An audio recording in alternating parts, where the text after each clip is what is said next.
الحمد لله رب العالمين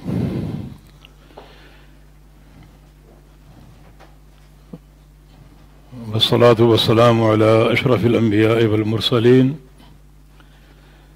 نبينا محمد وعلى آله وصحبه وأهل طاعته أجمعين. أما بعد، صراط الذين أنعمت عليهم، راستہ ان لوگوں کا انعام کیا تو نے جن پر. انعام کن پر ہوا؟ سورہ نساء کی آیت کریمہ من یطع اللہ والرسول فاولئک مع الذین انعم اللہ علیہم من النبیین والصدیقین والشہداء والصالحین وحسن اولئک رفیقا، کہ جو اللہ اور اس کے رسول کی اطاعت کرتے ہیں وہ ان لوگوں کے ساتھ ہوں گے جن پر اللہ نے انعام کیا. کن پر کیا؟ انبیاء کرام اور صدیقین اور شہداء اور صالحین. کیوں کیا؟ من یطع اللہ والرسول، اللہ اور اس کے رسول کی اطاعت کی بنا پر. دوسرا جو طبقہ ہے انعام یافتہ بندوں کا وہ صدیقین ہیں. صدیقین، صدیق کی جمع، اور صدیق وہ شخص کہلاتا ہے جس میں 4 اوصاف ہوں. صدیق جس بندے میں 4 اوصاف ہوں وہ صدیق کہلانے کا مستحق ہو سکتا ہے. نمبر 1، الذی قال الصدق، جو ہمیشہ سچی بات کرے. الذی قال الصدق، جو ہمیشہ سچی بات کرے. نمبر 2، وصدق بالصدق،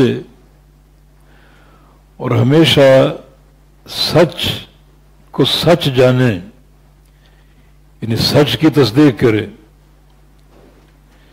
جو بھی سچی بات ہو اس کو تسلیم کرے، اس کو قبول کرے،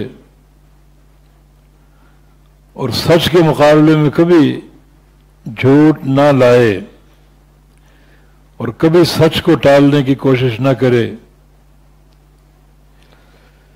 یہ 2 شرائط ہیں. نمبر 1، الذی قال الصدق، جو ہمیشہ سچ کہے. وصدق بالصدق، اور ہمیشہ سچ کو سچ جانے اور اس کی تصدیق کرے. اور نمبر 3، بلغ الغایۃ فی الصدق مع اللہ، اللہ تعالیٰ کے ساتھ سچا ہونے کی انتہا کو پہنچ جائے. اللہ تعالیٰ کے ساتھ سچا ہونے کی انتہا کو پہنچ جائے. معنی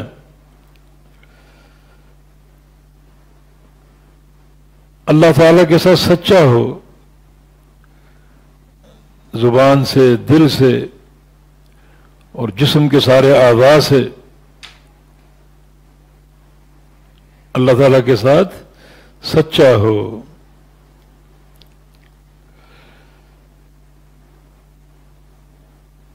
اخلاص ہو اللہ رب العزت کے لیے، جو بھی عمل ہو اللہ تعالیٰ کے لیے ہو. جس ذات کی رضا ہمیشہ مطلوب ہو وہ اللہ کی ذات ہو. صدق مع اللہ. اور چوتھی چیز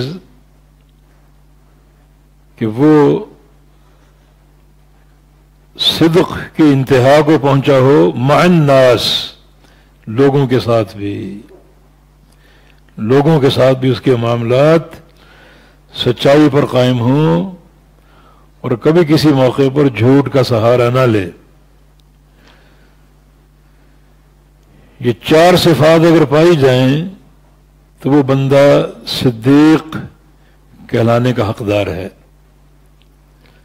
صدیق فعیل کے وزن پر مبالغے کا صیغہ ہے، صیغہ برائے مبالغہ، یعنی سچائی میں مبالغہ اختیار کرنے والا، اور سچائی میں اور صدق میں کثرت اور شدت پیدا کرنے والا وہ صدیق ہے.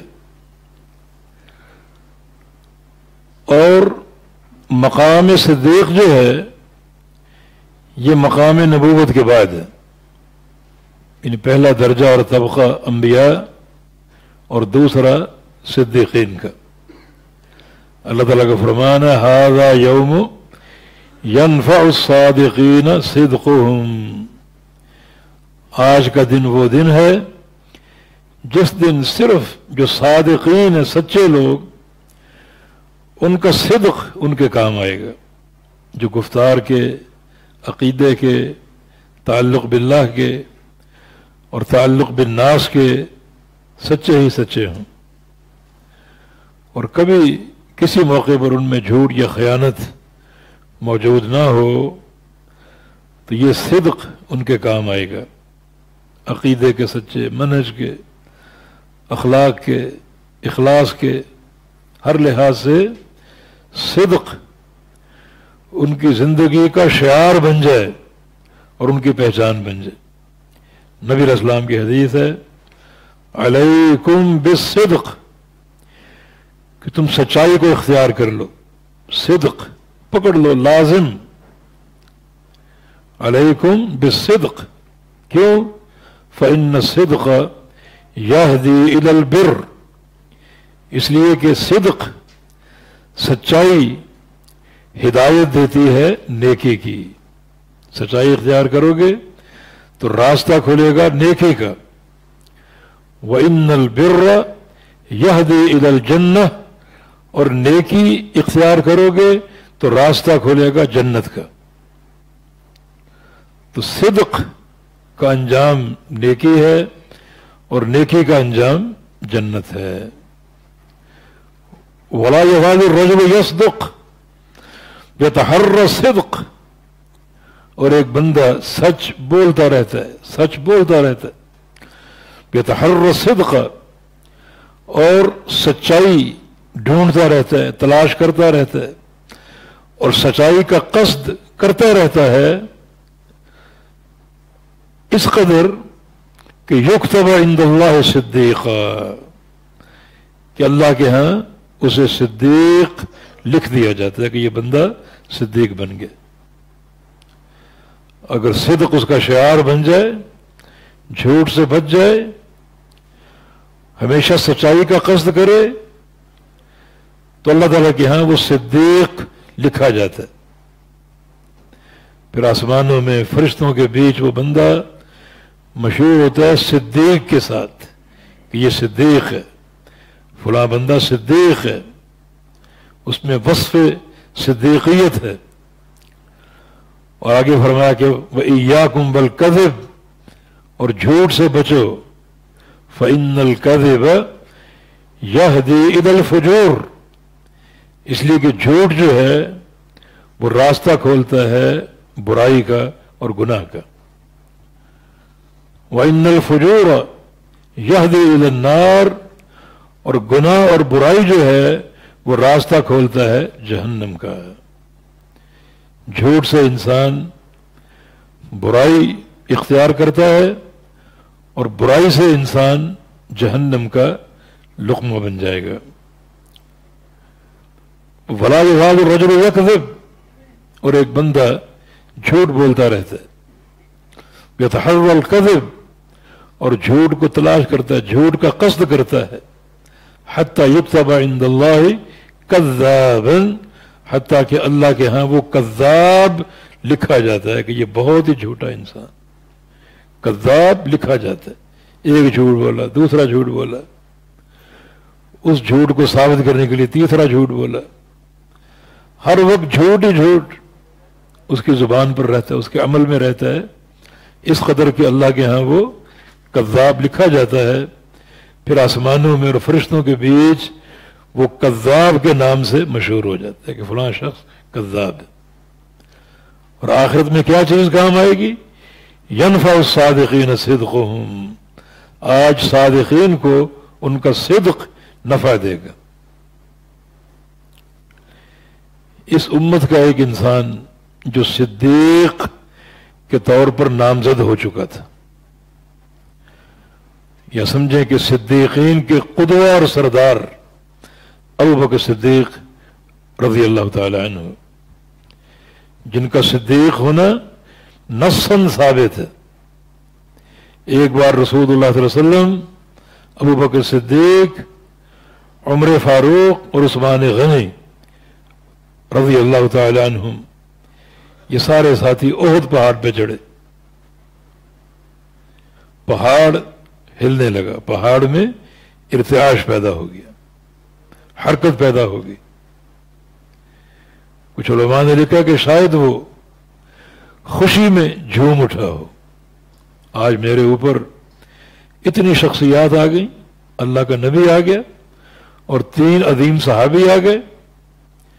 تو پھر نبی علیہ السلام نے اپنی ایڑی پہاڑ پہ ماری اور فرمایا کہ اثبت احد، احد پرسکون ہو جاؤ، ہلنے جلنے کی کوشش نہ کرو. فإنما علیک نبی، تجھ پہ اللہ کا نبی کھڑا ہے، بس صدیق اور صدیق کھڑا ہے، بس شہیدان اور 2 شہید کھڑے ہیں. تب احد پہاڑ پرسکون ہو گیا. تو یہ حدیث اس بات کی دلیل ہے کہ ابو بکر صدیق رضی اللہ عنہ وہ شخصیت ہیں جن کا صدیق ہونا اللہ کے پیغمبر کے فرمان سے ثابت ہے. صدیق کیوں تھے؟ انہی اوصاف کی بنا پر، سچ کہنے والے اور سچ کو سچ ماننے والے، اور اللہ تعالیٰ کے ساتھ سچے اور لوگوں کے ساتھ بھی سچے، تعلق باللہ بھی سچا اور تعلق بالناس بھی سچا. ایک وجہ اور بھی جو وہ حاصل کر کے پا گیا، وہ وجہ کسی اور کو نصیب نہیں ہو سکتی، اور وہ ہے سب سے پہلے اللہ کے پیغمبر کی تصدیق کرنا. صحیح حدیث کے مطابق ایک دن جھگڑا ہو گیا ابو بکر صدیق رضی اللہ عنہ اور امیر عمر رضی اللہ عنہ کے مابین. جب جھگڑا تھما تو ابو بکر نے کہا کہ غلطی میری ہے، مجھے معاف کر دو. جناب عمر نے کہا نہیں معاف کروں گا، اور یہ کہہ کر چلے گئے. ابو بکر صدیق کو بہت ہی ملال، وہ بھی اپنے گھر کو چلے گئے، لیکن گھر میں ان کو چین اور قرار نہیں آ رہا تھا، حتیٰ کہ گھر سے نکلے اور نبی علیہ السلام کی مجلس میں آ گئے.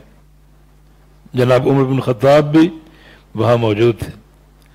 آ کر پھر اسی جملے کا اعادہ کیا کہ عمر میری غلطی تھی، مجھے معاف کر دو. اللہ کے نبی نے سن لیا، آپ خاموش نہ رہے. فرمایا کہ ان اللہ بعثنی الیکم، مجھے اللہ نے تمہاری طرف بھیجا رسول بنا کر، اور میں نے تمہیں اللہ کا پیغام سنایا. قل تم کذبت، تم نے کہا جھوٹ بول رہے. وقال ابو بکر صدقت، صرف ابو بکر نے کہا کہ سچ بول رہے، سب نے کہا جھوٹ بولتے. اور اکیلے ابو بکر صدیق جنہوں نے کہا سچ بولتے ہو. فَهَلْ أَنْتُمْ تَارِكُوا لِي صَاحِبِي، کیا تم میری خاطر میرے اس دوست کو چھوڑنے دو گے؟ ان کو دکھ پہنچانے سے، ان کو نقصان پہنچانے سے، ان کو تکلیف زدہ کرنے سے؟ بعد آ جاؤ، چھوڑ دو. اور حدیث کے الفاظ ہیں فَمَا أُوذِيَ أَبُو بَكْرٍ بَعْدُ، اس کے بعد مسلمانوں کی طرف سے ابو بکر صدیق کو کبھی کوئی دکھ نہیں پہنچایا گیا اللہ کے پیغمبر کے اس فرمان کو سننے کے بعد. تو یہاں ایک اور وجہ سامنے آ گئی کہ ابو بکر صدیق کیوں تھے. ایک تو ان اوصاف کی بنا پر، اور دوسرا اللہ تعالیٰ نے ان کو سب سے پہلے شرف بخشا اور شرف عطا فرمایا اللہ کے پیارے پیغمبر کی تصدیق کرنے والے۔ عورتوں میں سے خدیجہ الکبریٰ اور مردوں میں سے ابوبکر صدیق رضی اللہ عنہ، انہیں بھی سب سے پہلے تصدیق کرنے کا صلہ حاصل ہوا جناب خدیجہ کو۔ ایک بار جبریل امین تشریف لائے اور کہا کہ اے محمد صلی اللہ علیہ وسلم، ابھی ایک خاتون آپ کے پاس آئے گی کھانا لے کر، اقرئہ السلام من اللہ، اس خاتون کو اللہ کا سلام پہنچا دینا، وبشرها ببیت فی الجنہ من قصب لا نصب فیہ ولا صخب، اور اس خاتون کو جنت میں ایک گھر کی بشارت دینا، وہ گھر ایک قصب سے ہوگا، یعنی ایک موتی سے، ایک بڑا موتی جو میل ہا میل پھیلا ہوا جنت میں، اور وہ گھر اس موتی میں تراشا گیا ہوگا، سارے جو گھر کے لوازمات اس موتی سے بنے ہوں گے اور اس موتی کے اندر ہوں گے، اسے اس گھر کی بشارت دے دینا، اور ساتھ بتا دینا کہ لا نصب فیہ ولا صخب، اس گھر میں نہ تو تھکاوٹ ہوگی اور نہ کوئی شور ہوگا۔ پھر کھانا لے کر کون خاتون آئی؟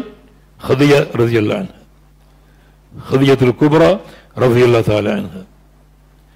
تو انہیں یہ بشارت حاصل ہوئی کہ ان کا گھر ایک موتی میں بنا ہوگا اور اس گھر میں کوئی شور نہ ہوگا۔ امام سہیلی فرماتے ہیں کہ شور نہ ہونے کی بشارت کیوں دی گئی کہ اس گھر میں شور نہیں ہوگا؟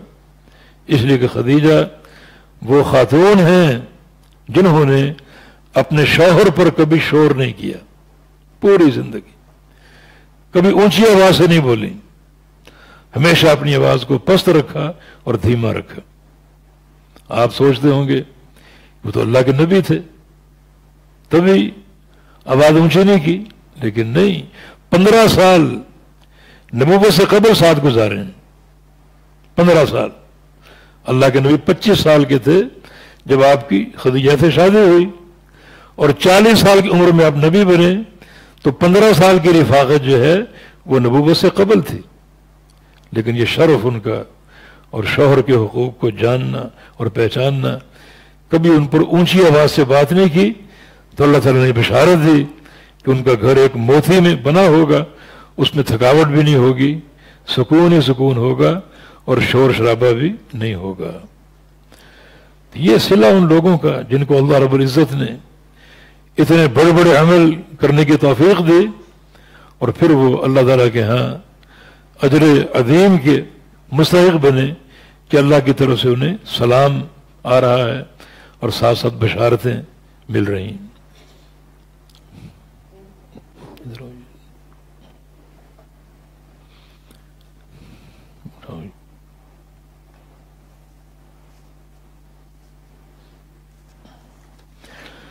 تو یہ صدیقین ہیں، یہ دوسرا طبقہ جو جن کی رفاقت اللہ تعالیٰ عطا فرمائے گا۔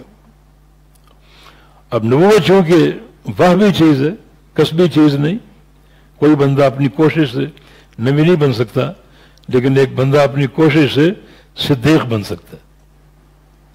ابوبکر صدیق رضی اللہ عنہ صدیقین کی جماعت کے قدوہ تھے اور نمونہ تھے، اس لیے ان کو نبی کے بعد سب سے اونچا مرتبہ اور مقام حاصل ہوا۔ جناب عبداللہ بن عمر رضی اللہ عنہ فرمایا کرتے تھے کہ کننا نقول والنبی صلی اللہ علیہ وسلم حی افضل هذه الامہ بعد رسول اللہ ابوبکر ثم عمر۔ ہم کہتے تھے اور نبی علیہ السلام زندہ تھے، ہم کا معنی صحابہ کا اجماع، اور نبی علیہ السلام زندہ تھے مانا یہ بات آپ کے سامنے ہوتی تھی اور آپ نے اس کا انکار نہیں کیا۔ کیا بات؟ افضل هذه الامہ بعد رسول اللہ ابو بکر، اس امت میں رسول اللہ صلی اللہ علیہ وسلم کے بعد سب سے افضل ابو بکر صدیق ہیں، ثم عمر، اور پھر عمر رضی اللہ عنہ ہوا۔ اور جناب علی بن ابی طالب رضی اللہ عنہ جب خلیفہ بن گئے تو کوفہ کے منبر پر آپ نے خطبہ ارشاد فرمایا، اور اس میں یہ جملہ انہوں نے کہا کہ افضل الامت بعد نبیہا ابو بکر ثم عمر، کہ نبی کے بعد اس امت میں سب سے افضل ابو بکر ہیں اور پھر عمر ہیں۔ تو یہ تقریباً ایک اجماعی عقیدہ صحابہ کرام کا، اور واقعتاً نبوت کے بعد، نبی کے بعد سب سے افضل مقام جو ہے وہ صدیقین کا ہے۔ تو جو اللہ اور اس کے رسول کی اطاعت کرے گا، اللہ رب العزت سے صدیقین میں شامل فرمائے گا یا ان کی رفاقت عطا فرمائے گا۔ تیسرا طبقہ والشہداء، شہداء کا ہے۔ شہداء کی دو تفسیریں ہو سکتی ہیں، ایک ہے شہداء بمعنی علماء، اور دوسری تفسیر شہداء وہ بندے جو میدان جہاد میں رتبہ شہادت پہ سرفراز ہوتے ہیں، جن کو اللہ رب العزت مشرکین اور کفار سے معرکہ کے دوران شہادت کی سعادت عطا فرما دیتا ہے۔ یہ دو معنی شہداء کے، بمعنی علماء اور بمعنی شہید معرکہ، شہید قتال یا شہید جہاد۔ پہلی بات یہ کہ ایک لفظ کی دو تفسیریں کیوں ہوتی ہیں؟ ہو سکتی ہیں اور وہ قابل قبول ہیں، شرط یہ کہ دونوں میں تناقض نہ ہو، اور دونوں بن سکتی ہوں، دونوں قابل قبول ہوں، اور دونوں میں کوئی تعارض نہ ہو۔ ایسے بہت سے الفاظ ہیں قرآن پاک میں، ایک ایک لفظ کے کئی کئی معنی ہیں، اور چونکہ ان معنی میں تناقض نہیں ہے تو سب درست ہیں، قابل قبول۔ واللیل اذا عسعس، اذا الشمس کورت کی آیت کریمہ، واللیل اذا عسعس، اور قسم ہے رات کی جب عسعس وہ آئے ایک معنی اور جائے دوسرا معنی۔ بعض علماء نے عسعس کا معنی اقبلہ کیا ہے کہ جب رات آتی ہے، اور بعض علماء نے عسعس کا معنی ادبرا، جب رات واپس پلٹتی، کہ دونوں معنی میں تعارض نہیں ہے، کیونکہ مقصد رات کے تعلق سے اللہ تعالیٰ کی نشانی بیان کرنا ہے، اور رات کا آنا بھی نشانی ہے اور رات کا جانا بھی نشانی، اس لیے دونوں معنی درست ہیں۔ ہاں جہاں تعارض ہو معنی کے مابین، وہاں دونوں معنی مراد نہیں ہوں گے، بلکہ وہاں دیکھیں گے راجح معنی کون سے، ترجیح کس معنی کو ہو۔ جیسے والمطلقات یتربصن بانفسہن ثلاثۃ قروء، کہ مطلقہ عورتیں 3 قروء انتظار کریں، ان کی عدت 3 قروء ہے۔ قروء قرء ان کی جمع، بعض علماء نے قرء ان کا معنی حیض کیا ہے، 3 حیض، اور بعض علماء نے قرء ان کا معنی طہر کیا ہے، 3 طہر ان کی عدت۔ اب یہ دونوں معنی متعارض ہیں، اگر حیض معنی لیں تو طہر نہیں بن سکتا، اور طہر کا معنی کریں تو حیض نہیں بن سکتا۔ تو یہاں پھر دیکھیں گے ترجیح کس معنی کو ہے، اور نبی علیہ السلام کی بعض حدیث میں قرء بمعنی حیض ذکر ہوا ہے، وہ زیادہ افضل۔ تو جہاں 2 معنی جمع ہونا ممکن نہ ہو، وہاں دیکھیں گے راجح معنی کون سا ہے، اور یہاں دونوں معنی ممکن ہیں، یعنی شہداء کا معنی علماء بھی، اور شہداء کا معنی شہداء معرکہ اور شہداء جہاد بھی، یہ بھی مراد ہیں وہ بھی مراد ہیں، اور دونوں درست ہیں۔ شہداء بمعنی علماء، یہ آپ نے کہاں سے لے لیا؟ قرآن کی ایک آیت سے، شاہد اللہ انہ لا الہ الا ہو والملائکۃ وَأُولُو الْعِلْمِ قَائِمًا بِالْقِسْطِ. اللہ تعالیٰ شہید ہے، گواہ ہے. شہید بمانا گواہ. اللہ تعالیٰ گواہ ہے کہ وہ ایک ہے. اللہ تعالیٰ کی توحید کی گواہی خود اللہ دے رہا ہے، اور فرشتے دے رہے ہیں، اور علماء دے رہے ہیں. تو اللہ شہید ہے بمانا گواہی دینے والا. فرشتے بھی شہداء ہیں اور علماء بھی شہداء ہیں اللہ تعالیٰ کی توحید کے. تو علماء کو شہداء قرار دیا گیا ہے نص قرآنی سے، بلکہ سب سے بڑے شہداء علماء ہیں، اور ان کی گواہی دو چیزوں میں خاص طور پہ بڑی اہمیت کی حامل. ایک، انبیاء کی نبوت کی تصدیق، توحید کی تصدیق، انبیاء کی دعوت کی تصدیق کہ اللہ رب العزت نے علماء کو اپنی توحید کے لیے بطور گواہ کے پیش کیا کہ میں اکیلا ہوں، جاؤ جا کر پوچھو علماء سے. علماء ربانیین، پیٹ کے علماء نہیں، علماء ربانیین سے پوچھو. میری توحید کا ان سے سوال کرو، ان سے علم لو. تو علماء شہداء ہیں. اور دوسرا، ان کی جو گواہی ہے وہ امت پر ایک حجت کے طور پر ہے. امت کو اس نے بتایا نمازیں 5 ہیں، کس نے بتایا اللہ ایک ہے، کس نے بتایا توحید کی 3 قسمیں، کس نے خبر دی آپ کو توحید ربوبیت کی، توحید الوہیت کی، توحید اسماء و صفات کی. علماء جنہوں نے علم حاصل کیا اور پھر وہ علم آگے نشر کر کے بیان کر کے اللہ کی خلق پر ایک حجت کے طور پر قرار پائے، اس معنی میں ان کو شہداء قرار دیا گیا.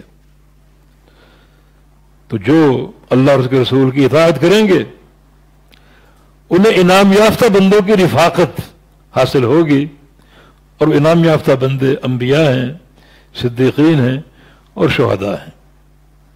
یا پھر شہداء کا دوسرا معنی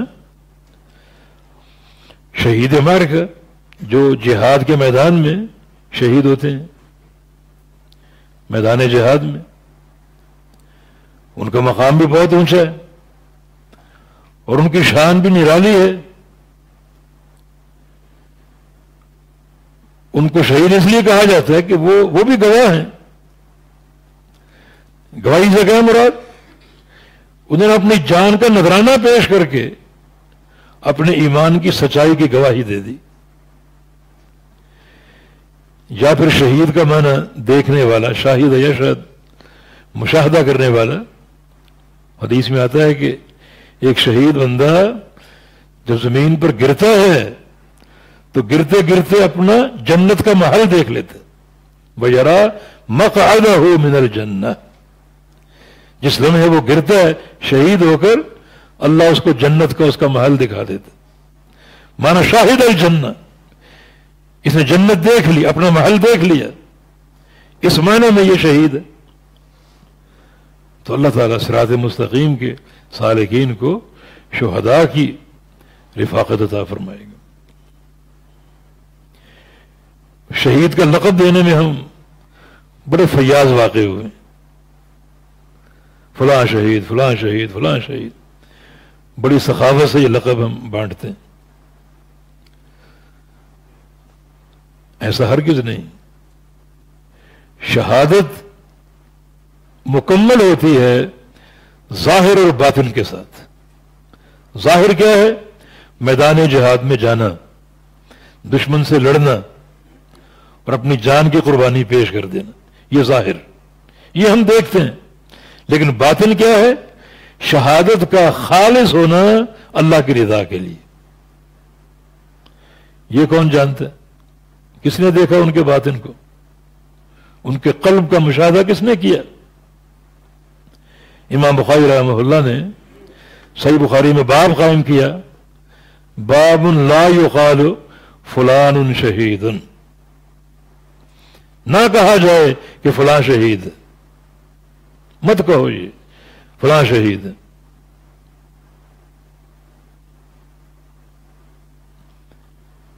اور دو دلیلیں پیش کی،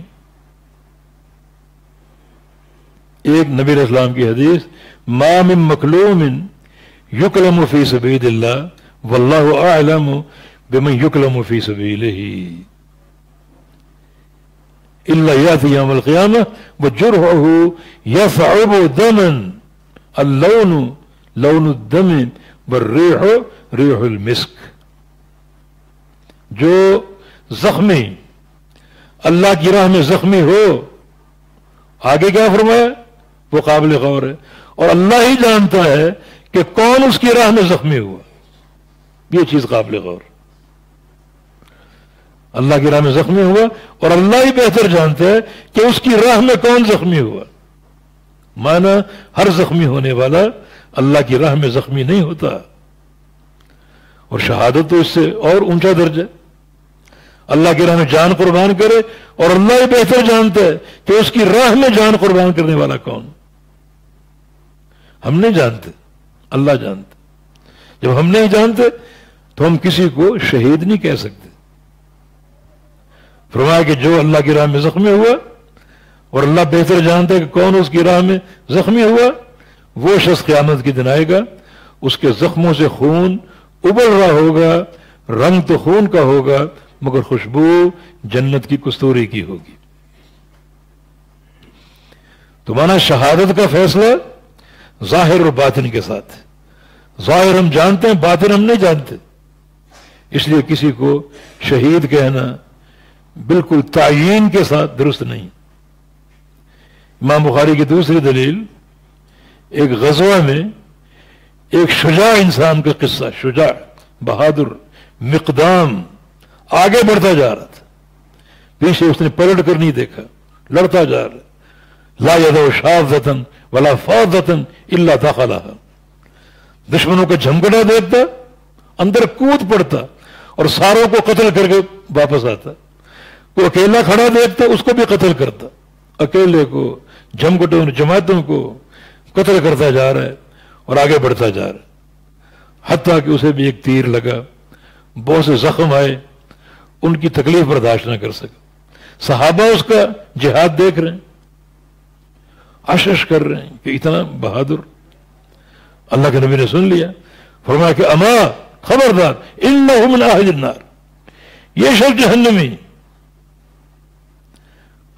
اس دن صحابہ پریشان ہوئے، اتنا شجاع اور بہادر انسان اگر جہنمی ہے تو ہمارا ٹھکانہ کیا ہوگا؟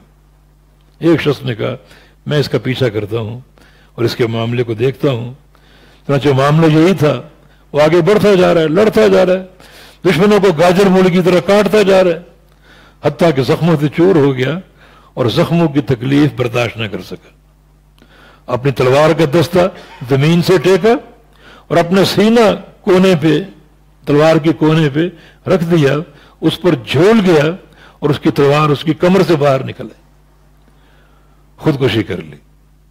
وہ صحابی دوڑا اللہ کے پیغمبر کے پاس آیا، اشہد بانک رسول اللہ، میں گواہی دیتا ہوں آپ اللہ کے سچے رسول۔ فرمائی بات کیوں کہہ رہے ہو؟ عرض کیا کہ جس شخص کے بارے میں آپ نے فرمایا تھا کہ وہ جہنم میں جائے گا، یہ اس کا قصہ ہے۔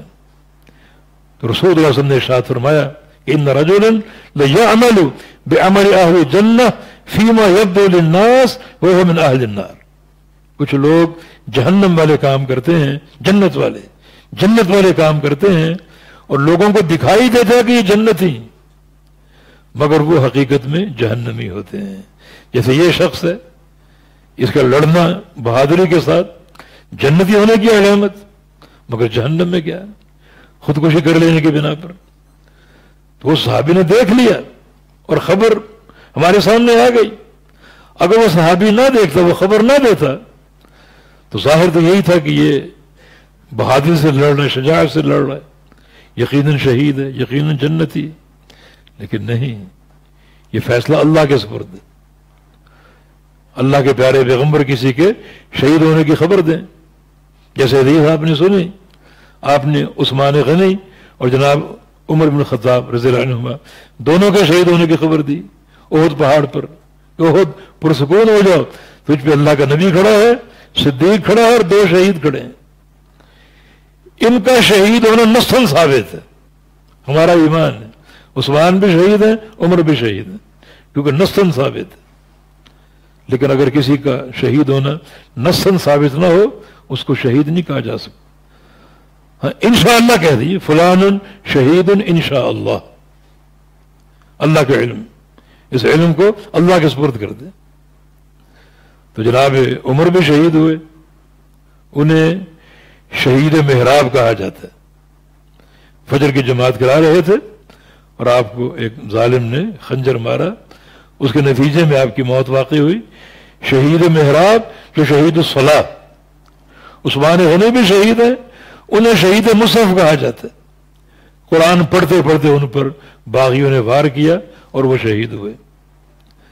تو دونوں کی شہادت نصاً ثابت ہے تو شہید کہا جا سکتا، لیکن جب تک دلیل نہ ہو اس وقت کسی کو شہید کہنا درست نہیں.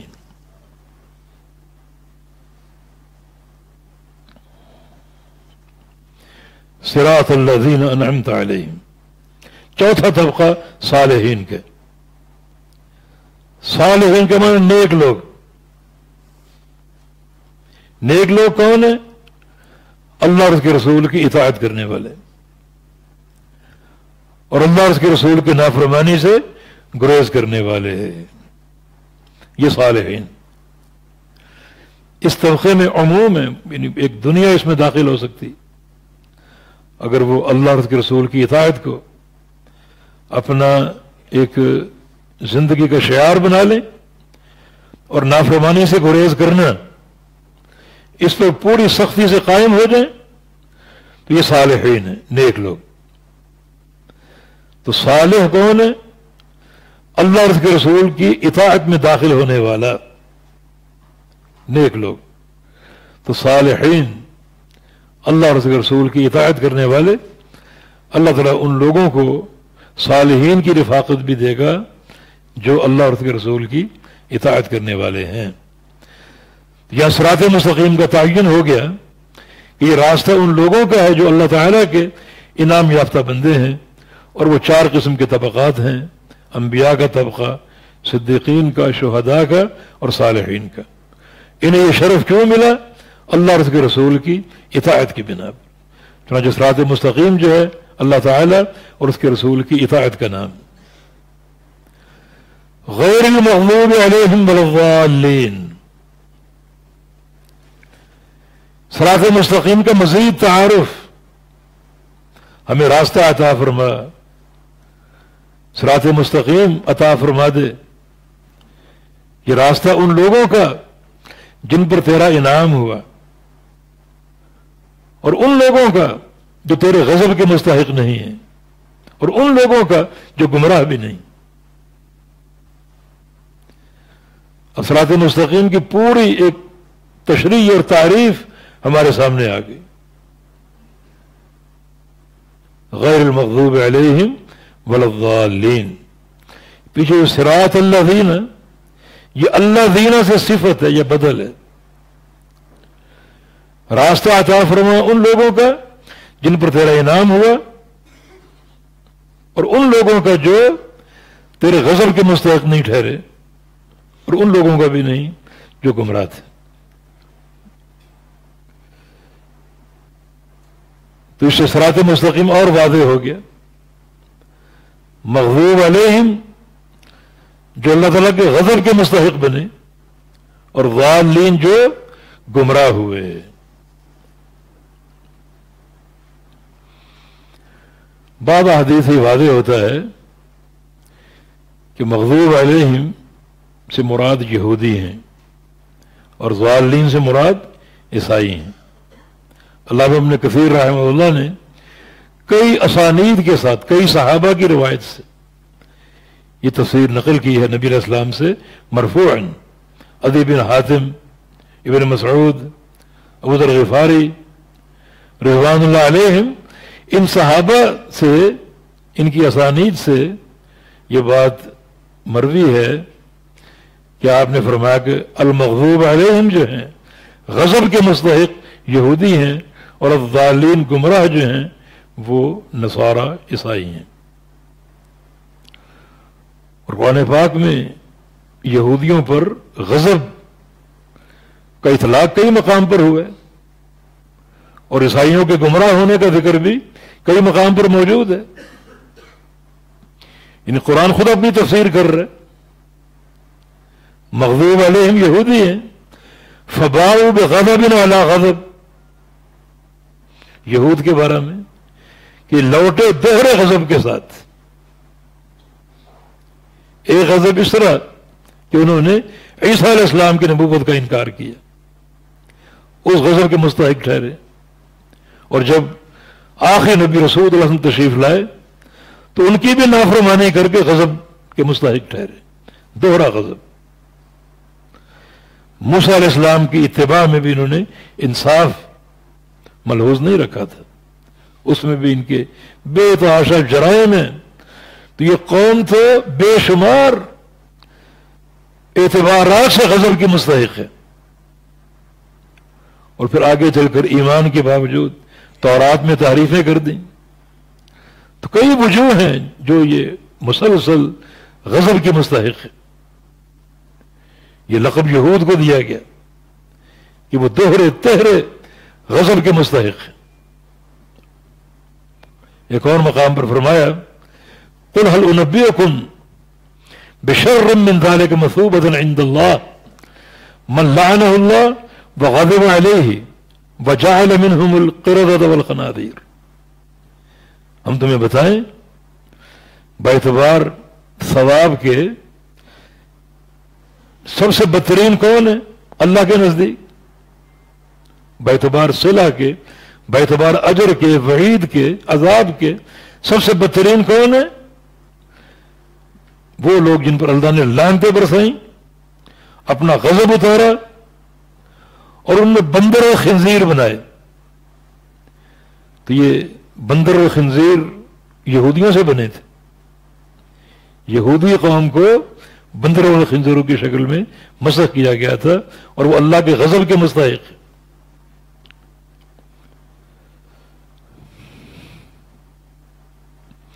فلما اتوا عما نهوا عنه قلنا لهم كونوا قردة خاسئين، جب ان یہودیوں نے جس چیز سے روکے گئے تھے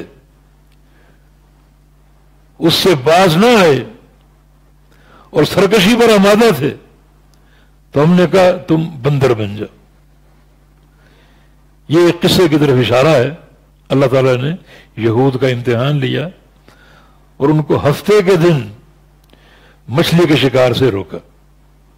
وہ حاضرۃ البحر، سمندر کے کنارے پر وہ قوم آباد تھی، اور شکار ان کا ذریعہ آمدنی تھا، تو اللہ تعالیٰ نے محض ان کے امتحان کے لیے ہفتے کے دن مچھلی کے شکار سے روک دی، اور ہفتے کے دن بے تحاشا مچھلیاں اللہ تعالیٰ بھیجتا، نظر آتی بڑی بڑی مچھلی۔ اب ان کی طبیعت للچاتی، امتحان صبر نہ کر سکے، اور چار قسم کے لوگ بن گئے۔ ایک نافرمان جنہوں نے منع کے باوجود ہفتے کے دن شکار کیا، دوسرا ان کو روکنے والے جنہوں نے شکار نہیں کیا اور شکار کرنے والوں کو روکتے تھے، اور تیسرے وہ لوگ جنہوں نے سکوت اختیار کیا، خاموشی اختیار کی، نہ خود شکار کیا نہ ان کو روکا۔ یہ تین طرح کے لوگ۔ ان میں سے شکار کرنے والوں کو اللہ تعالیٰ نے بندروں کی شکل میں مسخ کر دی، اور چوتھا طبقہ تھا حیلہ کرنے والوں کا۔ انہوں نے ہفتے کو شکار نہیں کیا، مگر ہفتے کو اپنے جال تان دیتے تھے تاکہ مچھلیاں آتی رہیں اور جال میں پھنستی رہیں، اور اتوار کو آ کے پکڑ لیں گے۔ اللہ تعالیٰ نے ہفتے کو روکا ہے نا، کہ ہفتے کو شکار نہیں کرنا، ٹھیک ہے نہیں کر رہے، جال ان کے نصب تھے، یہ حیلہ۔ ہفتے کو واقعی شکار نہیں کیا، اتوار کو آ کے مچھلیاں پکڑ لیتے کہ ہم نے اتوار کو شکار کیا۔ اللہ تعالیٰ نے حیلہ کر قوم کو بھی پکڑا، ان کو بھی عذاب دیا، انہیں بھی مبتلا عذاب کیا۔ بہرکیف یہ یہود قوم جو اللہ تعالیٰ کی کہ غضب کی مستحق بنی، اور نصارہ جو ہیں اللہ تعالیٰ کی طرف سے گمراہ قرار پائے۔ قرآن پاک میں قد ضلوا من قبل واضلوا كثيرا وضلوا عن سواء السبيل، نصارہ کے بارے میں کہ وہ گمراہ ہوئے اور بہت سو کو گمراہ کیا اور خود بھی سیدھے راستے سے گمراہ ہو گئے۔ والضالین، یہ گمراہوں کا راستہ نہیں، اور گمراہ کون ہے؟ عیسائی۔ اب یہودی مغضوب علیہم، غضب کے مستحق، اور عیسائی ضالین، گمراہ۔ یہودیوں کو مغضوب علیہم کیوں کہا گیا؟ اس لیے کہ یہودیوں کے پاس علم تھا، معرفت تھی، لیکن قبول نہیں تھا، اطاعت نہیں تھی۔ جانتے سب کچھ تھے لیکن قبول نہیں تھا، اطاعت نہیں تھی۔ حق کو ٹالنے کی کوشش کرنا، حق کے انکار کی کوشش کرنا، حق کو قبول نہ کرنا، یہ یہود کا شیوا تھا۔ وہ قصہ معروف ہے نا، دو یہودی، ایک مرد اور عورت نے زنا کا ارتکاب کر لیا اور معاملہ ان کا جو ہے وہ کھل گیا۔ اب انہوں نے سوچا کہ اگر یہودیوں کے پاس جاتے ہیں یہ کیس لے کر تو تورات میں تو رجم ہے، رجم کر دیا جائے گا، چلیں یہ کیس مدینے میں محمد صلی اللہ علیہ وسلم کے پاس لے جاتے ہیں، شاید وہاں کوئی تخفیف ہو۔ تو وہاں بھی رجم، اور اللہ کے پیغمبر نے پوچھا کہ تورات میں اس کی کیا سزا ہے؟ ان کا تورات میں رجم نہیں ہے۔ چلو تورات لاؤ دیکھتے ہیں۔ اب ان کے احبار بھی ساتھ تھے، وہ اس سزا کو ٹالنا چاہتے تھے، انہوں نے تورات کھول لی اور رجم کی آیت پر ہاتھ رکھ دیا تاکہ وہ نظر نہ آئے۔ اوپر سے پڑھ رہے، نیچے سے پڑھ رہے، لیکن جہاں ہاتھ رکھا ہے وہ نہیں دکھا رہے۔ عبداللہ بن سلام رضی اللہ عنہ جو یہودی تھے اور اسلام قبول کر چکے تھے، یہود کے احبار میں سے تھے، انہوں نے کہا ذرا ہاتھ اٹھاؤ۔ ہاتھ اٹھایا تو نیچے رجم کی آیت موجود تھی۔ یہ حق کو ٹالنا اور حق سے نفرت کا اظہار کرنا اور عمل پیرا نہ ہونے کی کوشش کرنا، یہ یہود کا تمیز تھا کہ ان کو حق معلوم تھا، حق جانتے تھے مگر قبول نہیں کرتے تھے۔ یعرفونہ کما یعرفون ابناءہم، وہ نبی علیہ السلام کی صداقت کو اس طرح پہچانتے تھے جیسے اپنی اولاد کو پہچانتے تھے، مگر قبول نہیں تھا۔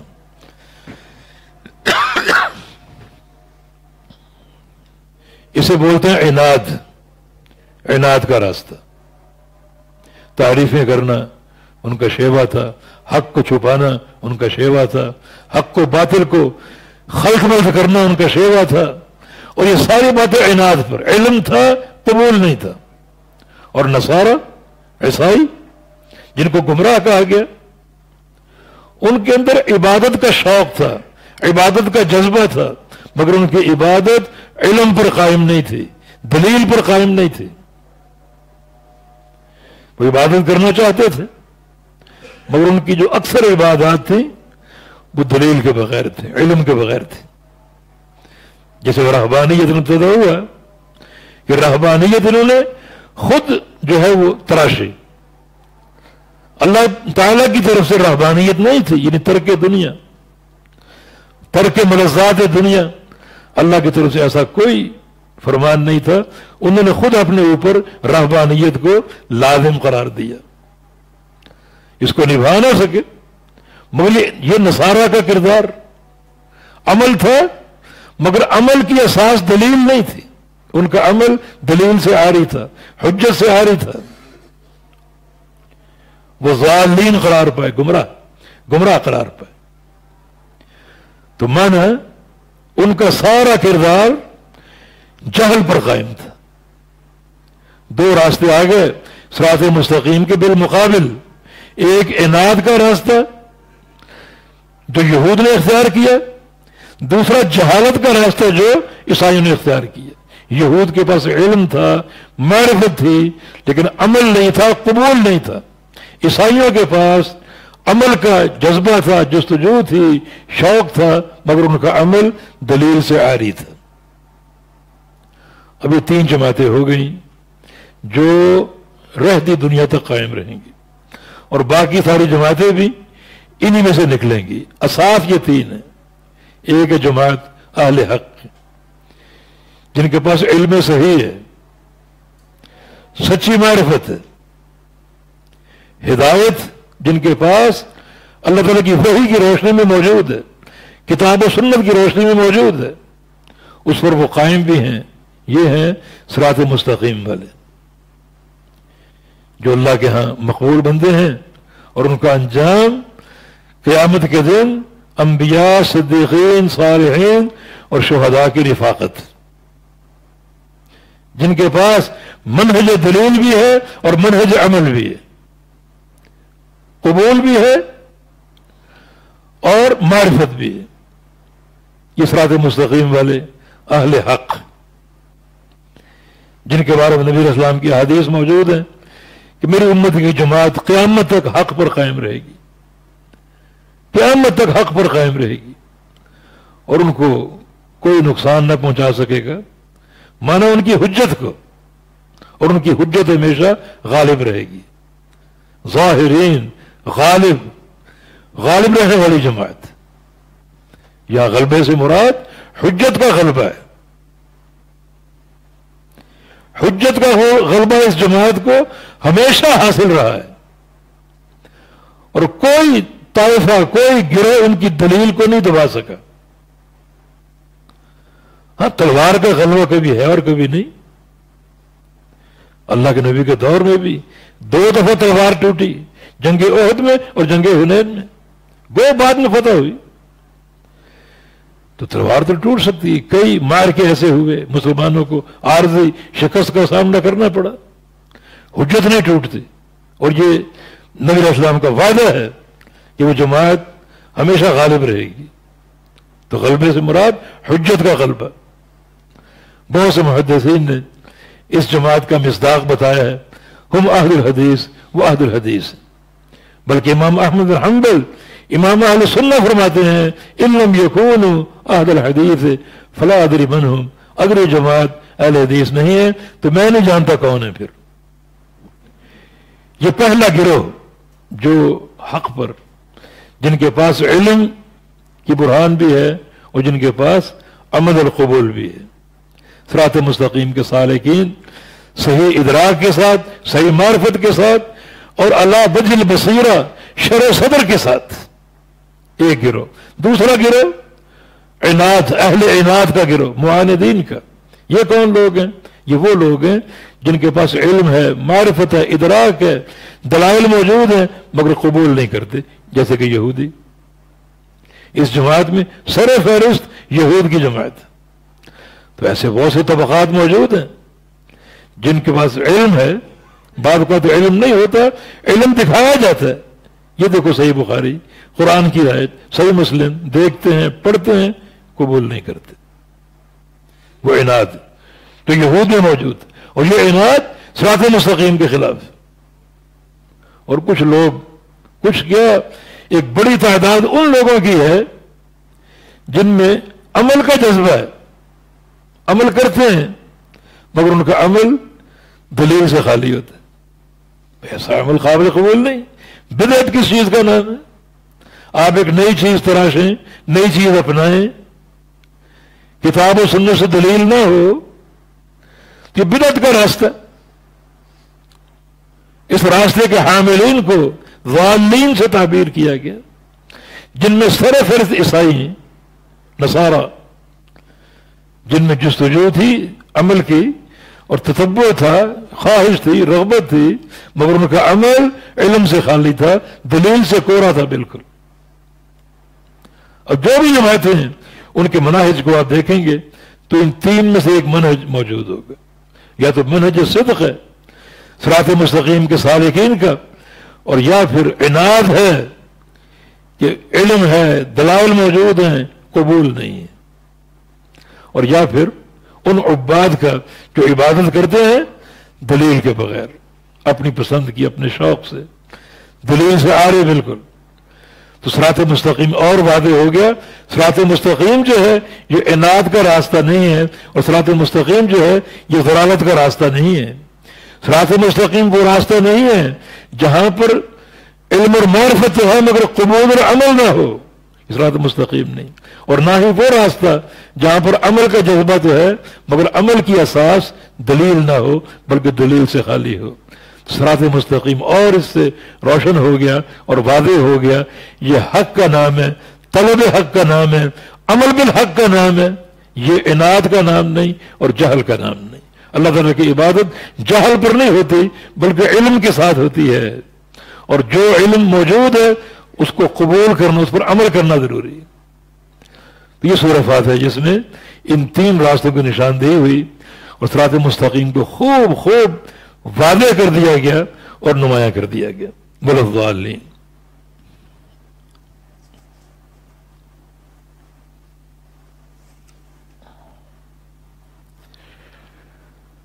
نبی علیہ السلام ولا الضالین کے بعد کیا کہا کرتے تھے؟ آمین آمین غیر المغضوب علیہم ولا الضالین آمین. یہ پیارے پیغمبر کی سنت بھی ہے اور ایک مستحب عمل بھی ہے جس کی افضلیت کے کئی احادیث موجود ہیں. ایک تو بخاری مسلم کی حدیث ہے جناب وائل بن حجر کی روایت سے، کہتے ہیں کہ سمعت النبی صلی اللہ علیہ وسلم قرأ غیر المغضوب علیہم ولا الضالین فقال آمین. میں نے سنا نبی علیہ السلام کو. کون کہہ رہا ہے؟ وائل بن حجر. کون وائل بن حجر؟ جن کا اسلام آخری دور میں ہوا. اسلام قبول کیا کب؟ جب اللہ کے پیارے پیغمبر جنگ تبوک کی تیاری کر رہے تھے، 9 ہجری، سن 9 ہجری. اور پھر کچھ عرصہ رہے، کچھ 20 دن 25 دن رہے، پھر یمن لوٹ گئے. یمن سے آئے تھے، پھر کہتے ہیں 1 سال بعد دوبارہ آئے 10 ہجری. اس وقت سردی کا موسم تھا. نبی علیہ السلام اور صحابہ کمبل اوڑھے نماز پڑھ رہے تھے. ہم نے دیکھا کمبل کے اندر سے رفع الیدین کر رہا. رفع الیدین کا اس بات، اور دوسرا یہ کہ اللہ کے پیارے پیغمبر نے جو جماعت کرائی تو میں نے سنا غیر المغضوب علیہم ولا الضالین فقال آمین آمین کہا. میں نے سنا. یہاں 2 چیزیں ہیں جو آمین بالجہر پر دلالت کر رہی ہیں. ایک میں نے سنا، یعنی غیر المغضوب علیہم ولا الضالین بھی سنا اور آمین بھی سنا جو کہ جہر کی دلیل. اور دوسرا قال آمین آمین کہا. امام بخاری نے اس حدیث پر جہر بالتامین کا باب قائم کیا ہے کہ آمین کہنا بلند آواز سے. کچھ عرصہ قبل آپ کے یہ قادری صاحب، طاہر القادری صاحب، انہوں نے صحیح بخاری کے کچھ ابواب سنا پڑھائے تھے. اس پر امام بخاری کے باب پر انہوں نے اعتراض کیا کہ اس حدیث پر آمین بالجہر کا باب کیوں قائم کیا ہے؟ جہر کے الفاظ تو کہیں بھی نہیں، آمین بالجہر تو کہیں بھی نہیں. لیکن نہیں، یہ حدیث کے فہم کے لیے ظاہر ہے کہ ایک ادراک اور ایک ذہن رسا کی اخلاص کی ضرورت. ایک تو سمعت تو صحابی کا کہنا کہ میں نے سنا نبی علیہ السلام سے، آپ نے ولا الضالین کہا اور آمین بھی کہا جو میں نے سنا، تو صحابی کا سننا جہر کی دلیل. دوسرا قال آمین، یہ بھی جہر کی دلیل. کیوں؟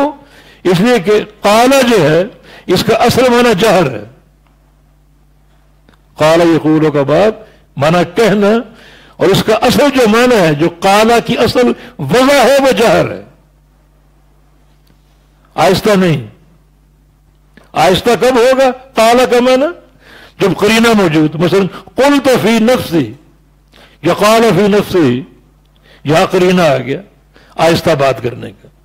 میں نے اپنے دل میں یہ بات کہی، دل میں یہ سوچا.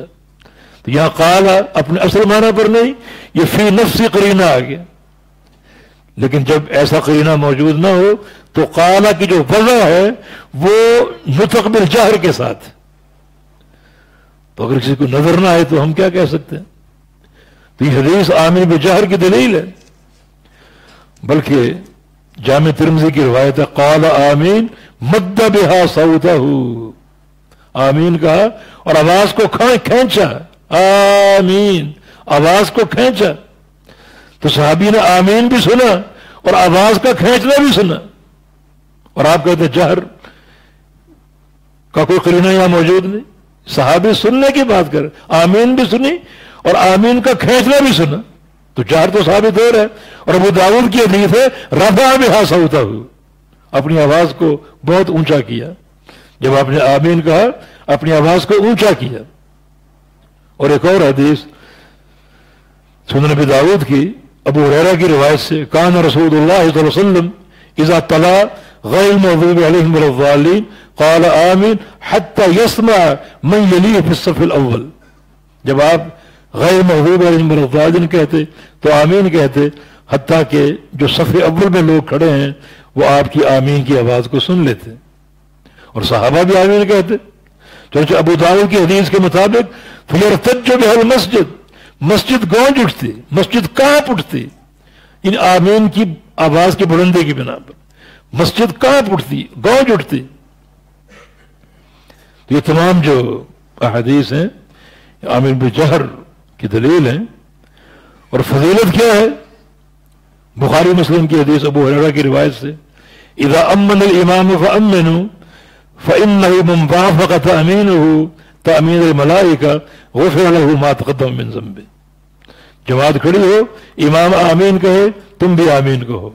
جس کی آمین فرشتوں کی آمین سے مل گئی اس کے سابقہ سارے گناہ معاف کر دیے جائیں گے. جس کی آمین فرشتوں کی آمین سے مل گئی اس کے سابقہ گناہ معاف کر دیے جائیں گے.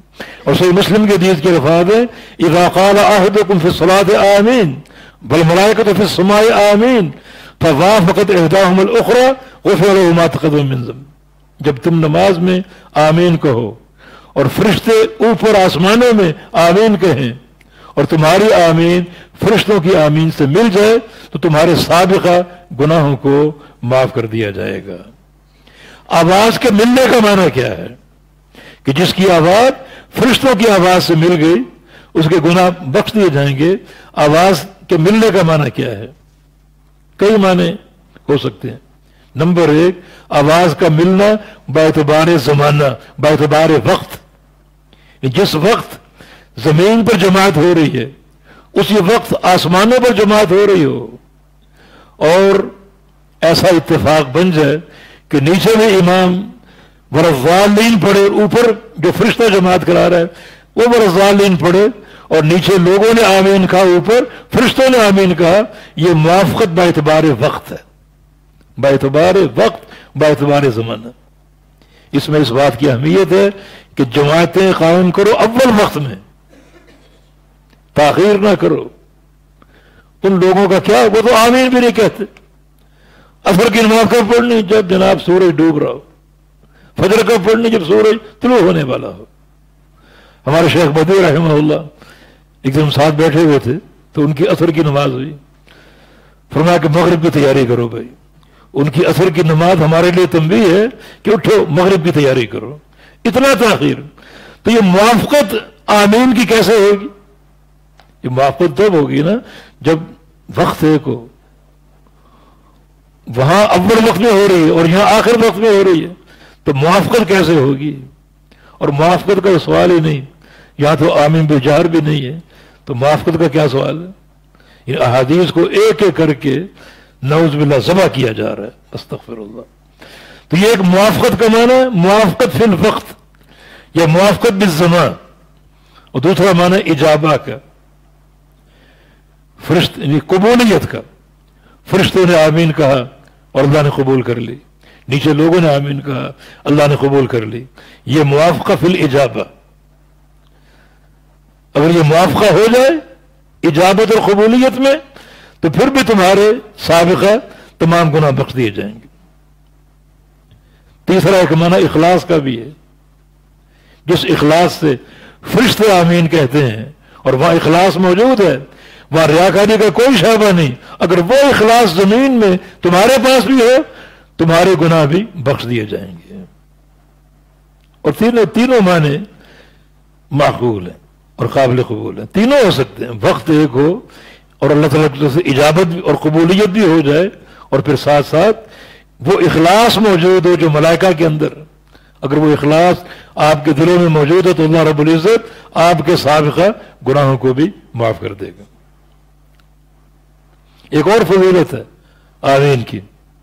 صحیح مسلم کی حدیث ابو موسیٰ اشعری کی روایت سے اذا قال الضالین فقولوا آمین اذا قال الامام، امام اگر والضالین کہے تم آمین کہو.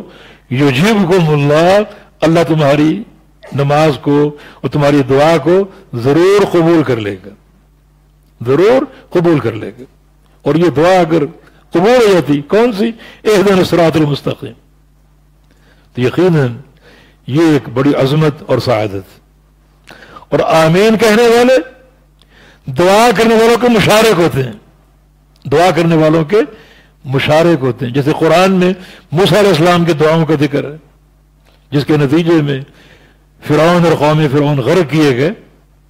دعا موسیٰ علیہ السلام نے کی تھی، ہارون ساتھ کھڑے ہیں، موجود ہیں اور ساتھ آمین کہہ رہے ہیں. اور اللہ نے کیا خبر دی؟ قد اجیبت دعوتکما، کہ تم دونوں کی دعا قبول کر لے گی. حالانکہ دعا تو موسیٰ علیہ السلام نے کی، لیکن جو آمین کہتے وہ بھی دعا میں شریک ہے ساتھ، وہ بھی دعا کر رہے. یہ بھی آمین کی فضیلت ہے. نبی علیہ السلام کی ایک حدیث ہے، یعنی کئی طرق سے مروی ہے، ان متون کو طرق کو جمع کریں تو خلاصہ یہ ہے کہ یہودی تم پر حسد کرتے ہیں تمہارے بلند آواز سے آمین کہنے کی وجہ سے، جلتے ہیں. جب تم آمین کہتے ہو وہ جلتے ہیں، حسد کرتے ہیں. کئی چیزیں، افشاء السلام، تمہارا سلام کو عام کرنا، اس پر بھی یہودی حسد کرتے ہیں. ان کے دل میں بغض ہے، عناد ہے، نفرت ہے. اور تم کسی عناد کے بغیر خوب سلام کرتے ہو، آتے جاتے دوستوں کو، بھائیوں کو، گھر جہاں بھی جاؤ سلام کر کے داخل ہوتے ہو. یہودی حسد کرتے ہیں. دوسرا آمین بالجار. تیسرا ایک اور روایت میں اقامت الصف کا ذکر ہے، سیدھی صف، اس پر بھی تم پر وہ حسد کرتے ہیں. تو کئی ایسے امور ہیں. تو اس میں آمین بالجار کا بھی ذکر ہے کہ تم بلند آواز سے آمین کہتے ہو، یہودیوں کو تکلیف ہوتی ہے اور اس پر وہ جلتے ہیں. نبی علیہ السلام کی حدیث ہے لَتَتَّبِعُنَّ سَنَنَ مَنْ كَانَ قَبْلَكُمْ حَذْوَ النَّعْلِ بِالنَّعْلِ، کہ تم لوگ سابقہ قوموں کی ہو بہو پیروی کرو گے. جو کام وہ کرتے رہے، جو ان کی عادات تھی، اطوار تھی، وہ تمہارے اندر بھی آئیں گی. صحابہ نے پوچھا ان سابقہ اقوام سے کون مراد ہے؟ یہودی اور عیسائی. فرمایا کہ اور کون؟ یعنی تم یہودیوں اور عیسائیوں کی خصائل کو ہو بہو اپناؤ گے. دیکھو ان خصائل کو اور ذرا معاشرے پر نظر دوڑاؤ. یہ خصلتیں کن میں موجود ہیں؟ ان خصائل کے حاملین کون لوگ ہیں؟ اللہ تعالیٰ ہمیں عافیت دے. تو یہ آمین بالجہر کے دلائل. آمین کا معنی کیا ہے؟ ایک مرفوع روایت میں عبداللہ بن عباس فرماتے ہیں کہ اللہ کے پیارے پیغمبر نے فرمایا رب فعل. آمین کا معنی یا اللہ یہ کر دے، یعنی جو دعا کی جا رہی ہے یا اللہ یہ کر دے. اور ایک روایت میں امام جوہری الصحاح والے وہ کہتے ہیں کہ کذالک فلیکن. آمین کا معنی کہ یا اللہ اسی طرح ہو جائے. اہدنا الصراط المستقیم، آپ نے کہا آمین معنی یا اللہ اسی طرح ہو جائے اور ہم کو صراط مستقیم کے سالکین میں شمار فرما لے. جامع ترمذی امام ترمذی رحمہ اللہ اس کا معنی کرتے ہیں لا تخیب رجاءنا، کہ یا اللہ ہماری امیدوں کو ناکام نہ لوٹانا، ہماری امیدوں کو، دعاؤں کو کامیاب فرما دے اور قبول فرما لے. اور جمہور محدثین کے نزدیک اور لغویین کے نزدیک آمین کا معنی اللہ مستجب لنا، کہ یا اللہ ہماری دعاؤں کو قبول فرما لے. تو آمین جو ہے دعاؤں کا تتمہ اور ایک مہر کے طور پر ہے. دعا کی جائے آپ آمین کہیں تو یہ اس دعا پر ایک مہر ہوتی ہے کہ اللہ قبول فرما لے، قبول فرما لے، قبول فرما لے. تو آمین کہنے والا دعا کرنے والے کے مشارک ہوتا ہے. اسی پر آج اکتفا کرتے ہیں. انشاءاللہ باقی پروگرام سے آپ کو آگاہ کر دیا جائے گا. بالتوفیق بإذن اللہ تعالی. اقول قولی ھذا واستغفر اللہ لی ولکم وآخر دعوانا ان الحمد للہ رب العالمین.